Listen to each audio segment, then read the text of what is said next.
Welcome to Wholesale Hotties, the place where ladies in real estate are talking about real estate. I'm your host and MC for the evening, Sharon Lee Smith. My two co-hosts, Donda and Monique, may be popping in, but they're enjoying some amazing family time right now with this holiday time of year, which is wonderful. But I am so excited for my special guest and friend, Alie Murphy. I'm so glad you could come on this evening. Welcome to Wholesale Hotties. How are you? For having me. You're very welcome. So, Alie, let's get started with who are you? Where are you from? And how did you get started in real estate? Let's start there. I'm Alie Murphy. No way. I got started in real estate about 9 years ago. My husband Corey is a real estate appraiser, and he also had done some new builds. He's been a real estate appraiser for 25 years, actually more now. And he did some new builds and rehabs before. And so I kind of stepped into the business with him. I was in healthcare for 12 years. And so I moved from that into real estate. Nice. How did you get started? Like, what did you start out doing in real estate? So we were wholesaling and rehabbing. Okay. All right. So you know the foundational stuff, all the entry level, what everyone's doing to get started in real estate. That's awesome. Some days I feel like I'm still entry level. So oh, girl, don't we all? Oh, I know. So then you started growing this amazing business and started doing a CRM setup called Finished Green. How did Finished Green get born, and how did that grow? Like, where did that come from? All the things. Tell us the Finished Green story. So when I started helping Corey with his appraisal stuff, we were also looking into CRMs. And so I was very well versed in a lot of the CRMs and realized how hard they were to use, but not just that, how hard it was to get someone to help you. You could find some YouTube videos, but typically it wasn't exactly what I was looking for. So I did some research and started looking into how I could fill this gap. And so that's how Finished Green was born. And Corey said, you should really do this. You know, I had gotten pretty good at it. And I said, okay. So we kind of started talking back and forth on that. And I was like, what would I name it? And so we talked about some names, and Finished Green is what he came up with. Everyone wants to finish in the green. So that's right. Yes, we do. That's awesome. Yep. So from there, you started like a SaaS, right? That's what Finished Green is, right? So you're selling your CRM. Awesome. And then you pivoted most recently into being like a operations consultant and actually doing operations for other businesses. So right? I've been actually doing that for 15 years.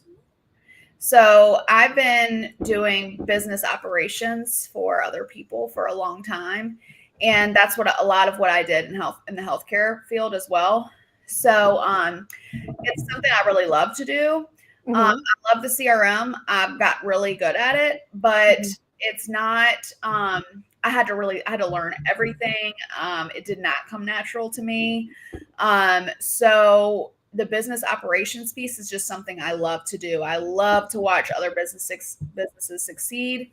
I love to create those plans for businesses. It's that when I see other people succeed with the plans, that's success for me. So I decided to kind of really focus on that. I have a team that works on the Finished Green stuff. I do all the strategy and the planning for it. And then I have someone who does the implementation. I actually have 3 people on a team that does the implementation. And then we meet about it daily. And that I do a 15-minute call with them. And then I move on to my business consulting. That's awesome. So what exactly does a business operations strategist or strategist, right, do? Like what if I were to call you up, hey, Alie, my business is duct taped together and I'm losing my mind. Help. What do you do? So I first do an audit on what are you doing in your business right now? How are you marketing? How are you running your business? How did you start it? And then I start kind of putting pieces together and filling in those gaps. And I create a plan that way. So we start from literally the beginning when you created the business, and I create the plan from then to where you want to be. And then we implement it. Okay. What does implementation look like? So when we create the plan, and if you need me to hire people, so we create your hiring plan, right, with your operations manual. We will do the hiring for you. We'll do the firing for you. Or it maybe not firing someone, but putting them in another place because maybe they're just not in the right seat. We'll do your marketing plan for you. And then we'll implement everything that goes into that. Okay. Same for your back office stuff, all your admin stuff. We will, you have the plan, and we'll go ahead and make sure it all gets completed. If you wanted us to stay on with you moving forward, we would do that. Or if you're like, listen, I have it now, everything's set up, I just need to take this book and go. That's great too. I love both sides, because if you feel comfortable enough that our manual is great enough for you to take it and go, I love that. That means we did a good job. That's awesome. Yeah. What type of businesses do you typically work with? So I work with real estate in the real estate industry. I started when I started building CRMs. I started in the real estate industry. With the business consulting, I've kind of done a big array because, like I said, I was doing that before. So, but legal, healthcare, we do digital marketing businesses. We have other operations businesses that we run, which is kind of crazy. That might sound kind of crazy, but we actually do that.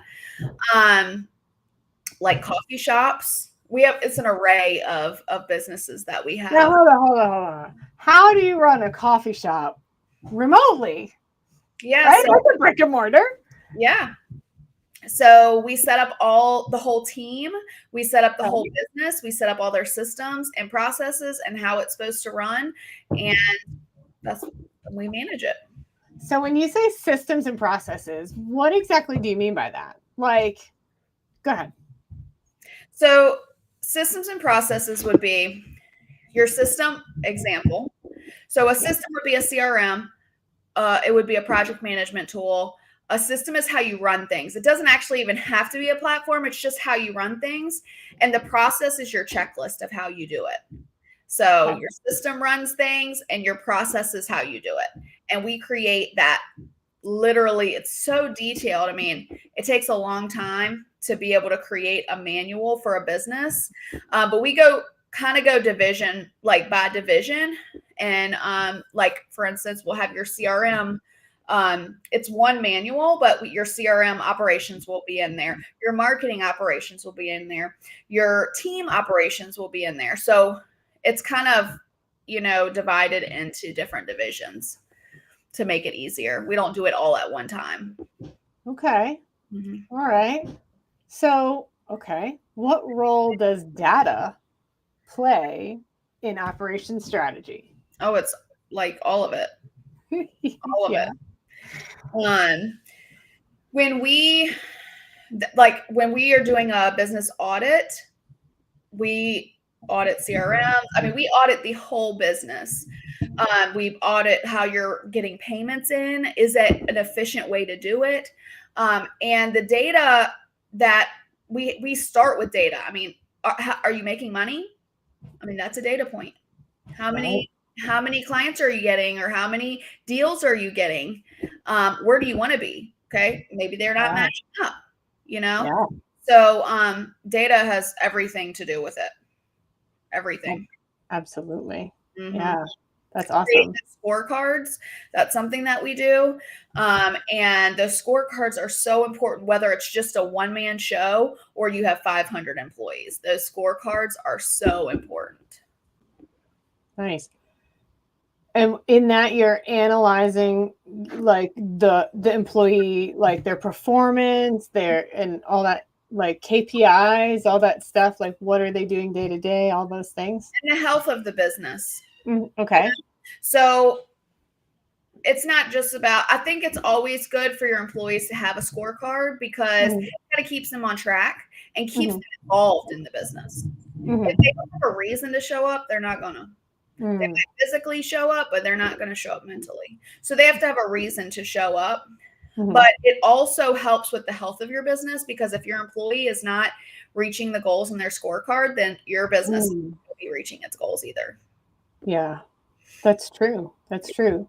What is the first thing that you assess when you first start analyzing a business? Money. Money, always. Yeah. Because I need to know why you're not making money, if you're not making money. Or maybe you're making a lot of money and you're like really on a roll and you want to get to the next level. I need to know what that looks like and what you're currently doing to make this much money, and then figure out how we're going to get you to this much money. If you're, just not making money, we figure out, why aren't you making money? Are you paying too much in payroll? Are you paying too much in subscriptions? Are you not even tracking that? A lot of people don't. So that's how we start is money. That makes sense. What are some of the most common mistakes you see that business owners make when it comes to operations or really scaling and growth as well? People problems. I can actually say that for myself. I've lost, I can't even tell you how much money on people. Yeah. As far as like the wrong person in the wrong seat or wrong people in general. You have to think about this. People think about cheap, like hire, I can get a VA for $3 an hour. I'm not paying $35 an hour. That's great, because I had the same thought process when I first started building. That thought process will kill your business. Yeah. I know that because I went through a really hard time and trying to dig myself out of hiring, $5 VAs that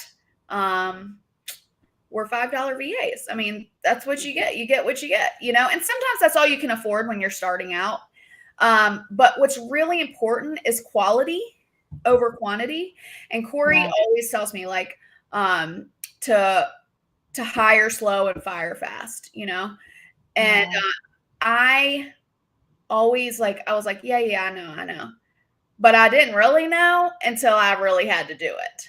So it's actually more painful to fire someone, because you start building a relationship with them. They want to be with you, but maybe they're just not, maybe they're a great person. They're just not a great fit for your business. That is so hard to get rid of. But you also have to think about your family or whatever you're supporting in life. Maybe not a family, maybe it's just your life. Like, what are your goals?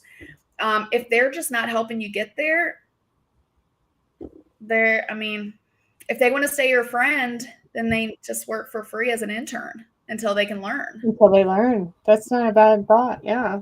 So yeah, I can personally speak on that piece. But I see it, that's the main piece. So how do you help businesses recognize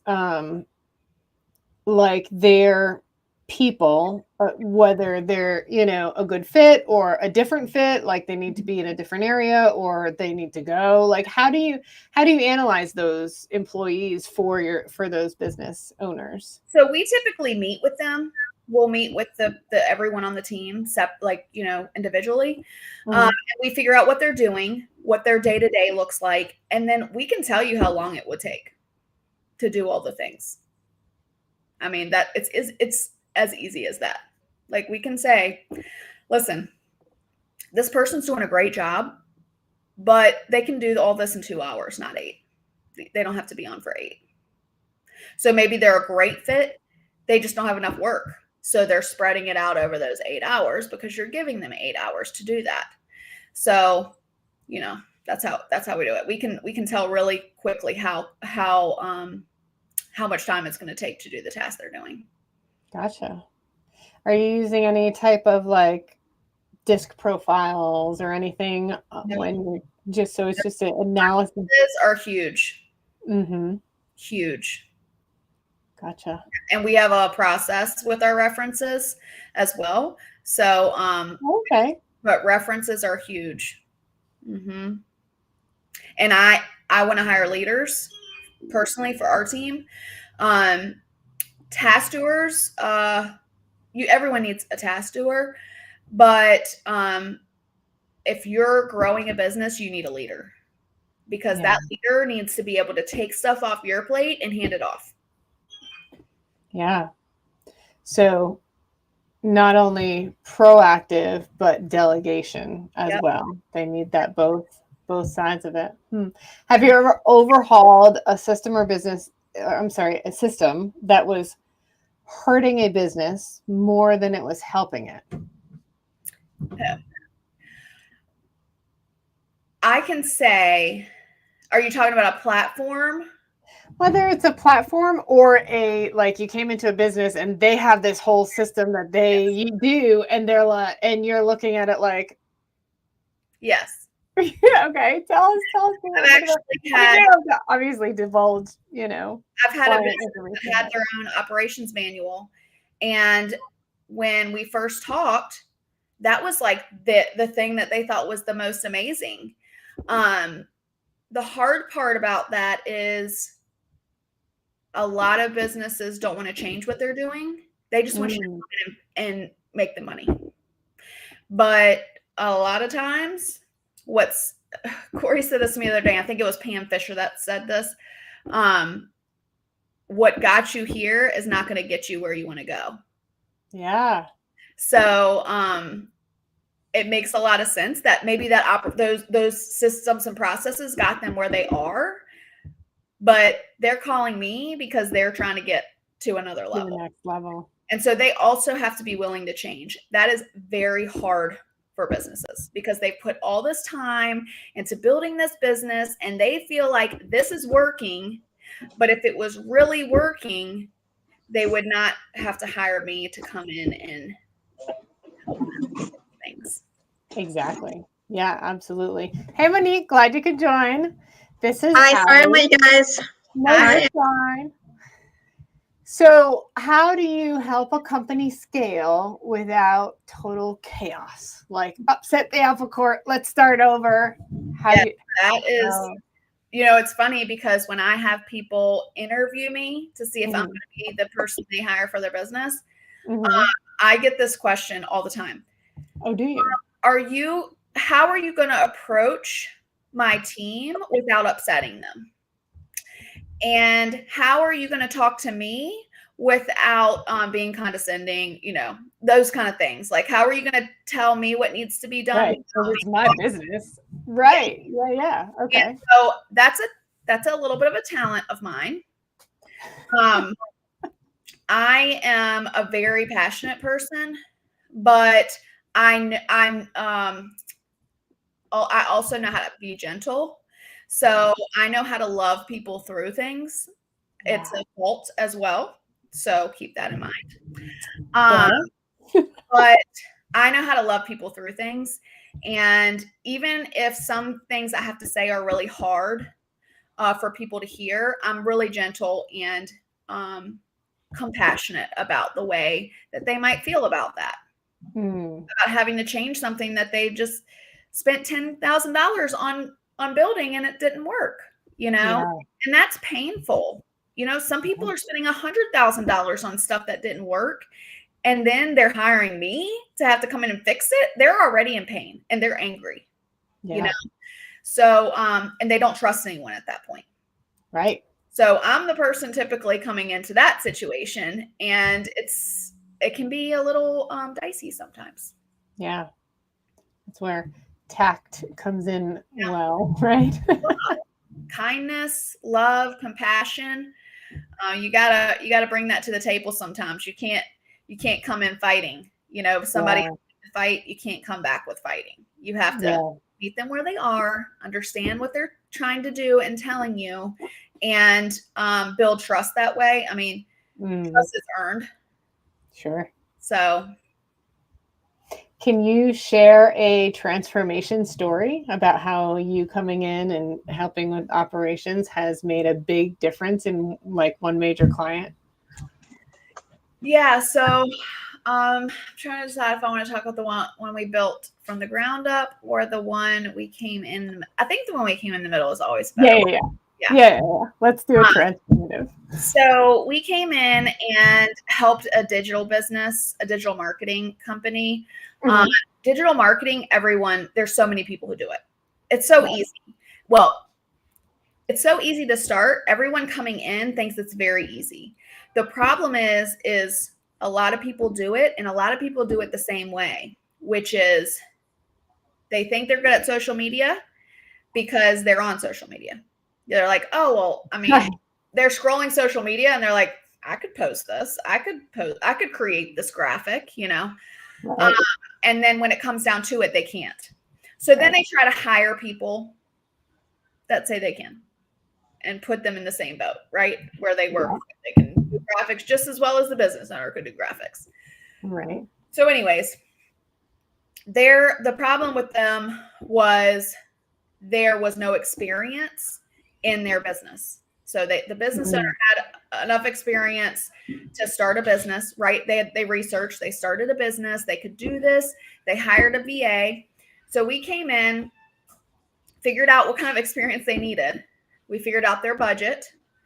And I also always try to cut the budget by 50%. So keep that in mind. So we talked about budget, what this would look like. How important is this business too? Because if a business like this, if they're not willing to go through hard times for it and know they're going to be broke right now, it's not. Let's try something different, but it was worth it, and so they stuck with it. We hired an expert, and rather than a VA, the business owner became the supervisor at this point. Okay, we hired the expert. The expert ended up with an assistant. So the expert came in. What they did, they were the strategy. They helped. Their assistant would create graphics, and the strategist would review them, and then the business owner would approve everything. Okay. So that kind of started. We got rid of everyone on their team, by the way, before we did this, because none of them actually knew anything about social media. They were $3 to $7 employees or directors. So we came in, hired an expert. They hired them a VA. They came in, and that business grew to like 2.5 million in, I think, 18 months. Wow. You're hired. What the problem is people just they're like, I can't afford it. I can't afford to hire someone to come make these changes. The question is, can you afford not to? Right. Yeah. Where do you want to be? Right. And entrepreneurs, I am one. Entrepreneurs like to do things on their own. And what I've learned is that's not what we should be doing. What? Say it isn't so. We want to do all the research. We want to do all the business building. We want to do all the operations and do our own marketing because we're the only ones who have the vision. I mean, we want to do it all. And because we don't have enough money to hire someone to do it. The problem is if you're actually the salesperson is typically not a good operations person. So if you're the salesperson, that's what you should be doing. You should be the face of the company. You should be bringing clients in, having someone else do all your back end for you. Right. And if you have a good process in place and you have a really small company and maybe you want to stay small, not everyone wants to grow. Some people want to pay the bills and feel comfortable. And that's okay. A small business, you can have one VA run everything and you work 4 hours a day. and make a good amount of money. Yeah. And just be comfortable. Yeah. Yeah. That's awesome. How do you measure ROI on the operational changes? We typically do it by percentage. Okay. So you start with the dollar, like you said, yep. right? Okay. We figure out where you are now. And sometimes it's not always, like I said, about about bringing in more money. Sometimes, most of the time, people, like, we're going to go back to hiring again. People don't realize if they just cut their expenses where it's not needed, like that person working 8 hours a day that can really be working 2 hours a day.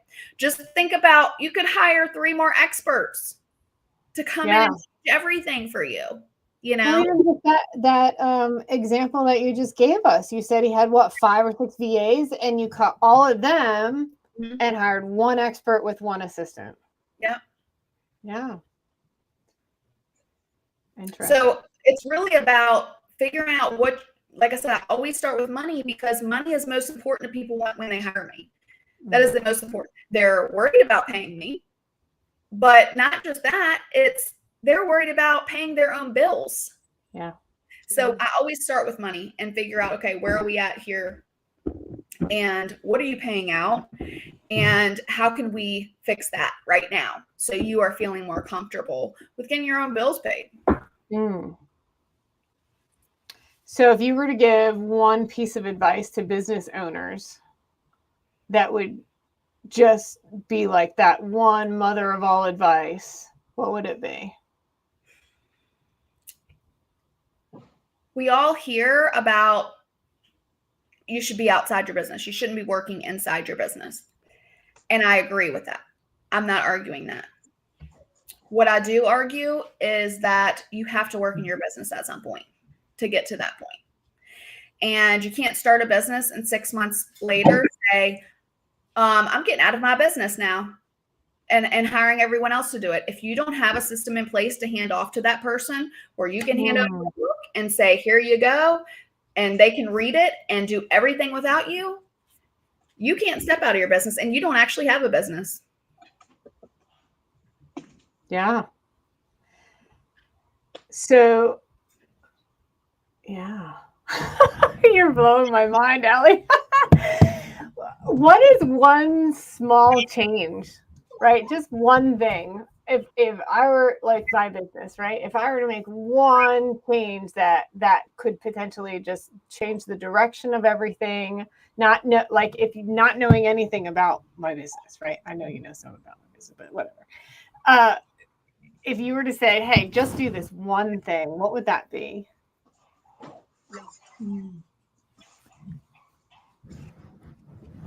Come to me at what you want to do. Okay, so know what you want to do. Reword what you want to do right now. Like, are you trying to wholesale? Are you just trying to be a real estate investor, coming to me and saying, like, I just need advice? Like, what is that? What are you coming to me as?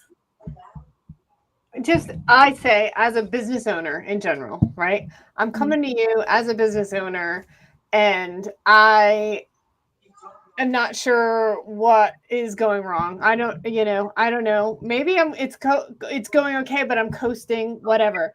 What is just one small, if I were to just look at one thing and change one small thing, what is one thing that I could change that would have the biggest impact on my business? It's a puppy. Sorry. Baby. Frenchie's on there. I'm trying to control. Now my dog's under the table after I just talked to your dog. What? Like, hi, hello. I would say I would ask a question back and say, what are you doing every day? To analyze daily tasks. Yep. Yeah. And I do that every day. I do my task list the day before, because I know how much time I'm going to need for the next day. For me, I go through like a little bit of ebbs and flows of how much I work in my business. So sometimes I'm working in my business 2 hours a day. Mm-hmm.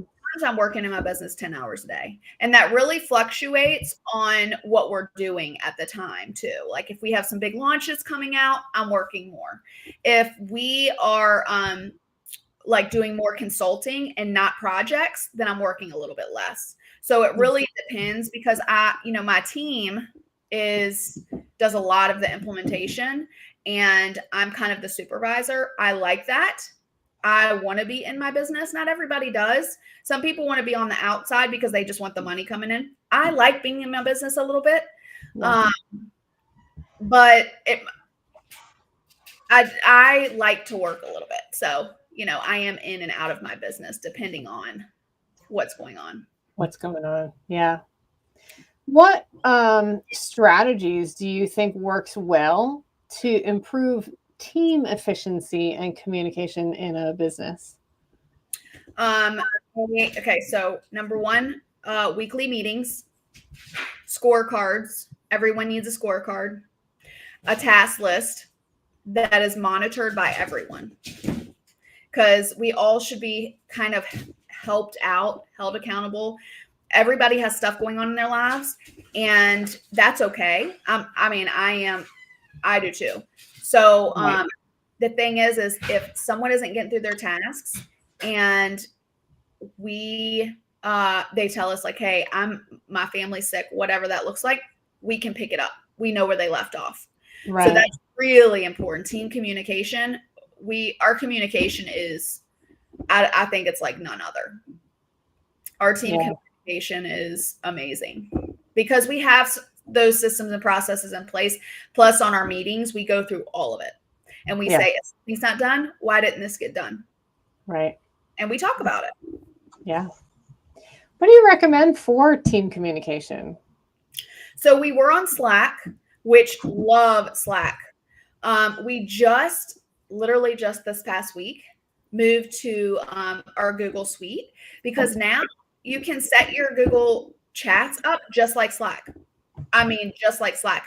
In fact, one piece I like better on it, when I'm really busy, I'll open a chat. This is something I did not like about Slack. I'd open a chat, but then I was like, I don't have time to deal with that right now. But now I know I'm going to forget about it now that I just opened it. On Google, you can go and push mark as unread.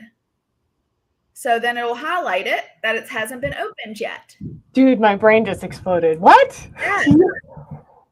Yes. So that was like it was like, sounds like so simple, but it was a really important piece that I needed. Yes. Because once I opened it in Slack, then I had to figure out like, well, now I have to do this because I just opened it. And if I don't do it, I'm going to forget about it. Right. So anyways, in Google, in your Google Suite, you can literally set it up like Slack now. And so that's great. Think about this. It's only like $15 a month. I don't know how much it is. It's not that much. But just think about this. You're already paying for a Google Suite. It comes with it. Yeah. Yeah. Exactly. Mm-hmm. Wow. I love that. That's an amazing golden nugget. Thank you for that. Yep. My operations manager, she created us a time tracker as well. And it tells you like how many tasks this person has for the whole day, how many are reoccurring, what's due today. It is a phenomenal task tracker. Also, it sends over at the end of the week the payroll to our Google Suite. That did not work with Slack. Huh. That's pretty cool. Yeah. So you can review. That's a her thing. I don't know how she did that. Just do it. She needs to be on next week. No, I'm just kidding. I know. Yeah, because that you can like look at the tasks that they're doing and you know how long that should take them. And then you can compare it to the payroll. Wow, that's beautiful. Mm-hmm. I like that. Yep. Now that's in your business. Is that something you offer to your clients? That's what we need to know. Of course. Okay. I have to have the best in order for you to have the best. If I don't have the best, then there's no, who are you hiring? Right. Yeah. Wow. That's amazing. That's awesome. Yeah. Now, and maybe I missed this, Alie, but do you work with all types of entrepreneurs in every industry, or do you specifically to specifics like real The estate or only digital? industries I don't work in is industrial and warehousing. Okay. So you'll do And service industry like an HVAC company or a water restoration company. Yep. I say that because Monique owns a water restoration company. Oh, okay. Okay. Very cool. Yeah. Okay, cool. Sorry. Go ahead. Monique, did you have more questions? so you come in and you put together SOPs and systems, and you're not just operations like, oh, we're going to change everything around for you, Yeah. but you do systems and SOPs and work with the owner to make sure that all those things are in place in the best way possible. Same, like we start from the very beginning. Like we figure out what you're using and what you need, and then we build it all for you. So like your CRM, your invoicing, your hiring and firing, your all of the things that your marketing, all of the things to run your business. That's what we come in and create for you, and then we'll run it as well if you don't want to hire someone or do it yourself. So that means that include like the components, like for instance, marketing. Let's use marketing. The components within marketing. I mean, you don't know my business, but okay, well, we know that they do this, this, and this. So now we're going to create better systems for it, and then we're going to run that marketing team or that marketing component. Yep.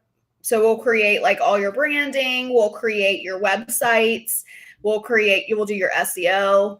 I mean, we'll do all the pieces of it if that's what you need. And do you work a lot with AI? We do. At this point? We do. And do you have like AI agents or assistants that you can allocate towards? Like, for instance, I have a girl who works on the customer service, and a girl who works on taking care of all the details in the office, and another girl who's taking care of all the marketing team. And I have my guys that go out as technicians, but if each of them had an AI agent assistant, now their time's more efficient. Mm-hmm. Is that something that you create, or you are still still working that through some of that stuff? I know that's like so new right now. So we're actually building an AI agent for someone else right now. So yes, but it also sounds like I would just also need some more information about what everyone's doing, because I think that would be helpful to know, because it could also save you some time and money on the back end as well to talk through some of that stuff. Yeah, definitely. Efficiencies and all. Like that's my thing, is finding inefficiencies and making them more efficient to make your life better and easier. All the way to hiring processes too. So putting that on the website, because like right now we don't have a hiring process on the website, but put that together, and you work with, like, I already have a team that does my SEO on my website. Do you work with the team to kind of help them to say, hey, this is great, but these are things that we see you guys could do better for them? Yep. And I'll also let you know if they are doing the job or not. Yeah. And do you have goals of like, okay, here's, you hire me, and what's the ROI on hiring Alie? You're going to put that together. Like we might not know in advance, but like you saved that guy money, so in the long run, hey, here's what we've done for you and put together for you, and here's our ROI and the services that we gave you or that we put together for you. Yeah, typically once we create your plan, once we create a strategy, we kind of have an idea of the percentage that you're going to get. Yeah.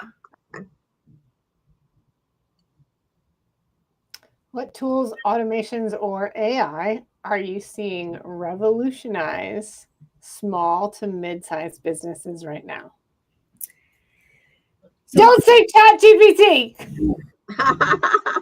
So I'm obviously going to say GHL because we work in there a lot. I know what it does. I know everything it can do. I know what's coming up. So obviously we use that. Notion is huge. I've heard great things about Notion. And it really depends on what you're trying to do. You know, if you need a project management system, you know, there's some great ones out there right now that everyone's is in the AI space now, you know. So it really depends on what platform you're trying to use. But obviously, I love High Level. Heard great things about Notion. ClickUp is phenomenal. And all of these, Asana, they're all implementing AI and AI agents. AI agents are making phone calls. They're interviewing people, which is something that we're actually working on right now. Yeah. Yeah, we need AI agents to interview for jobs, so I don't have to anymore. I know. Just know my brain. This is what I want. Yeah, I mean, kind of take some of the emotion, if you will, out of hiring, right? Because, you know, I might like you, right? The vibe may be great, but the interview, I might not, because that vibe's great, I might not see the red flags. Mm-hmm. And I might not see the things that, I really shouldn't hire this person. They're really cool. Let's go grab coffee, but I shouldn't hire you, you know? Yep. Yeah. Well, and I think you still need that, Sharon. I think maybe it comes down to if it was an interview first and you got that component out of the way, they can handle the job, then you can get the vibe. Agreed. And they're like, yeah, this person isn't going to fit my vibe, but they're smart, but they ain't going to fit the vibe, but this person is, you know, type of thing. Right. But you've now taken that component out, the first part of it. Yeah. You're not muddled with that. Agree. Good point. What is one thing you wish every entrepreneur should know, or you wish they knew about operations? Hire slow, fire fast. Yeah, it's all about the people, really, right? Mm-hmm. And honestly,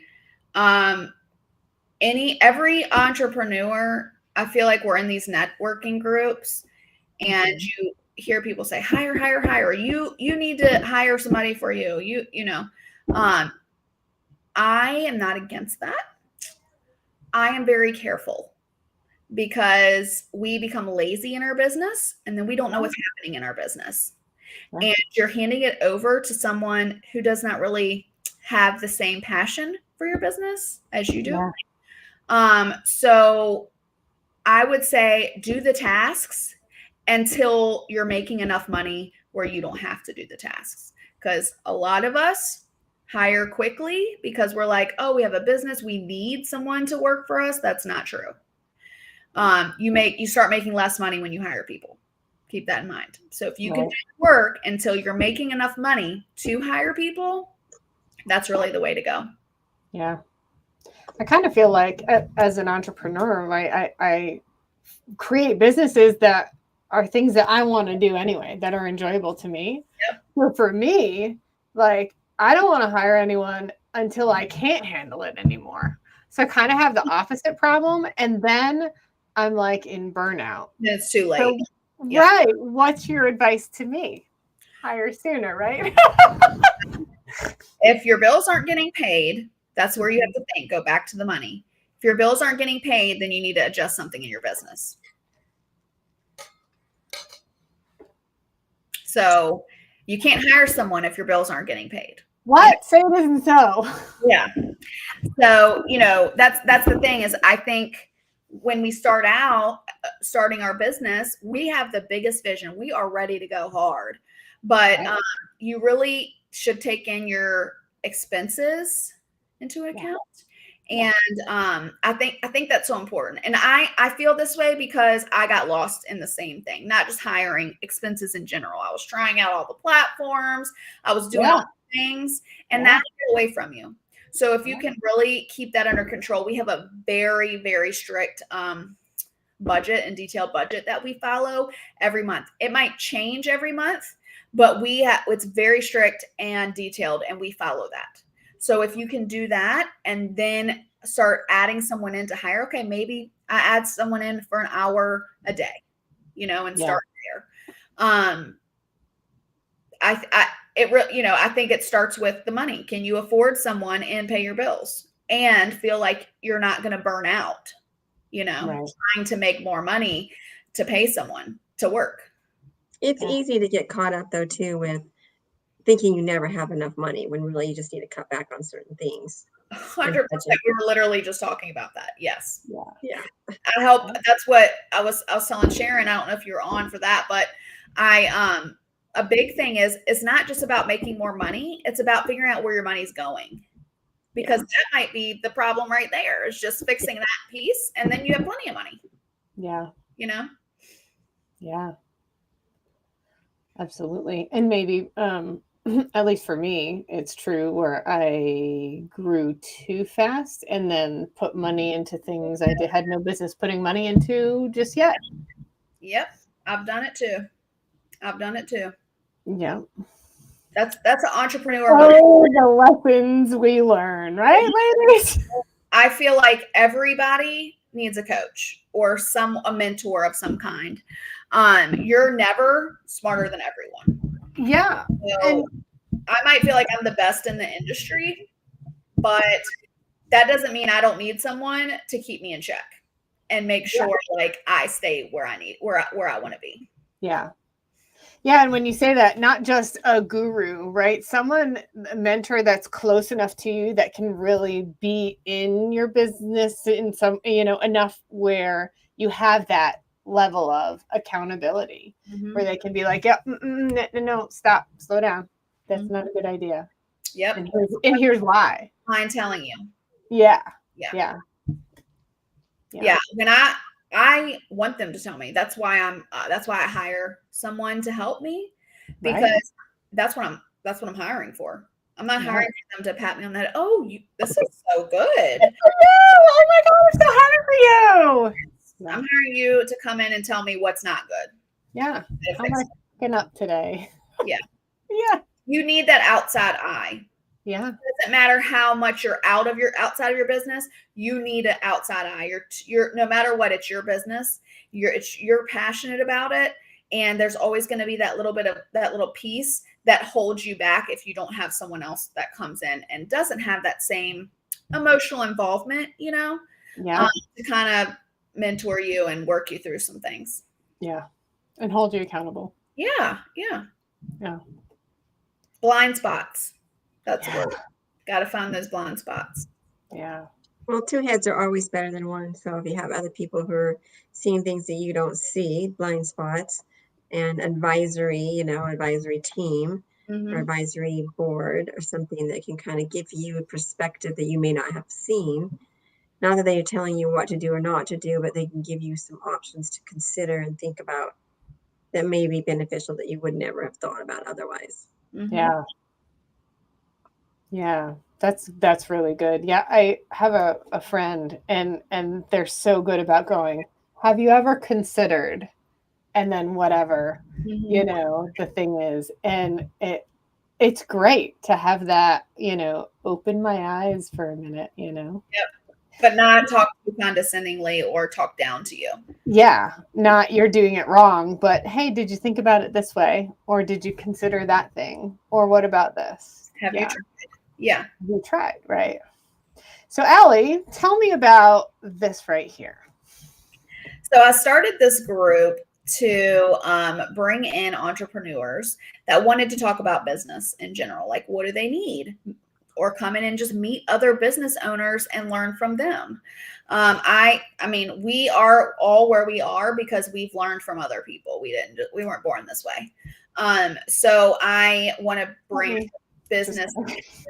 I want to bring the business community together and discuss business, discuss problems, and discuss wins.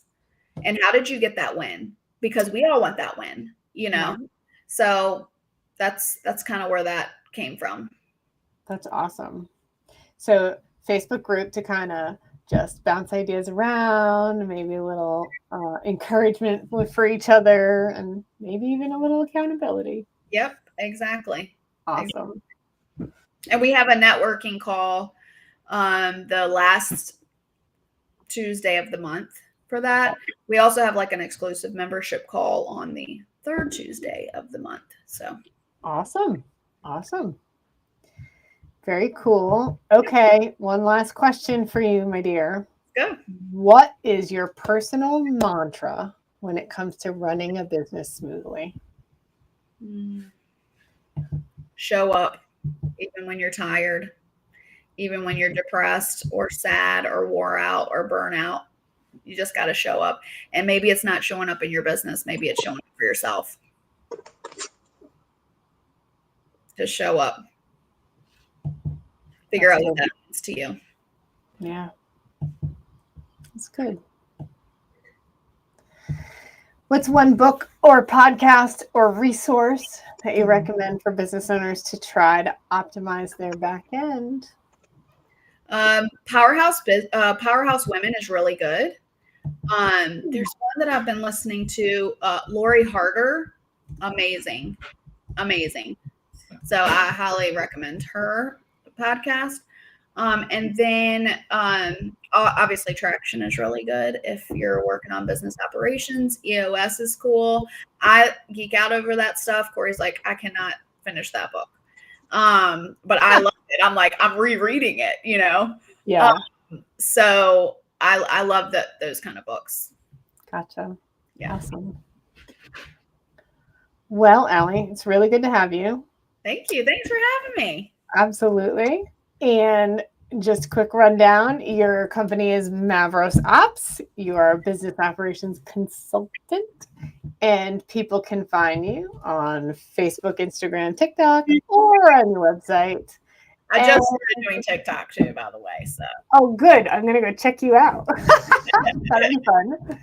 And they can contact you at alieomurphy@gmail.com. Yep.